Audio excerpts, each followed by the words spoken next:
In June of 2025, an attack on the U.S. Capitol shook the nation to its core in just a matter of minutes. In this explainer, we're going to break down the tragic events of that day, how it all unfolded, the devastating human cost, and the really tough questions that are still left unanswered. You know, sometimes a single sentence from the news just says it all. The heart of American democracy was shattered by gunfire. That really captures the shock of it. This wasn't just an attack on a building, right? It was an assault on a symbol. And it happened with terrifying speed. So to really understand just how chaotic that morning was, we've got to look at the timeline. The entire attack, from the moment security was breached to the final shot, was over in less than 10 minutes. Think about that. Okay, let's walk through this. At 10:15 a.m., the gunman gets past security. Just 2 minutes later, the first shots ring out.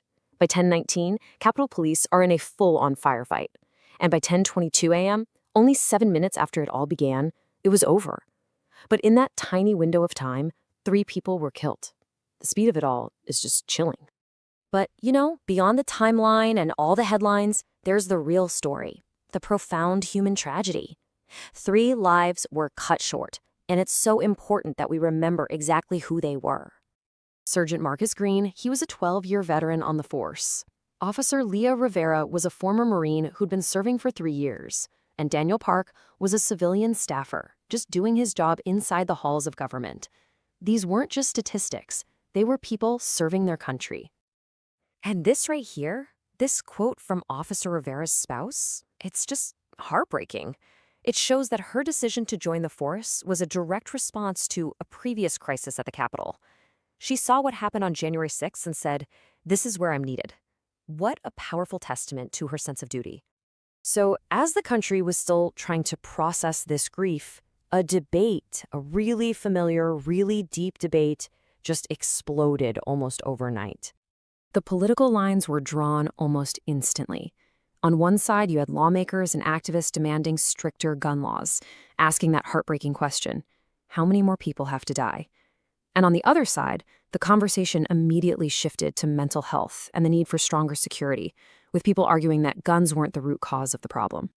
So why? Why did this debate reignite with such fire so fast? Well, it really comes down to this one number, 250.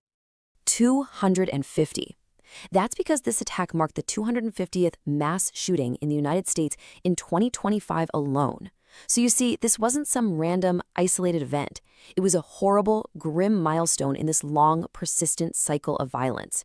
And that's exactly why the reaction was so immediate and so intense.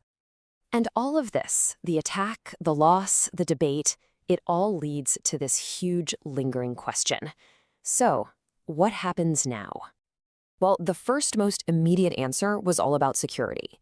The Capitol Police, they moved fast. They put in place much stricter screening protocols and expanded the number of armed patrols.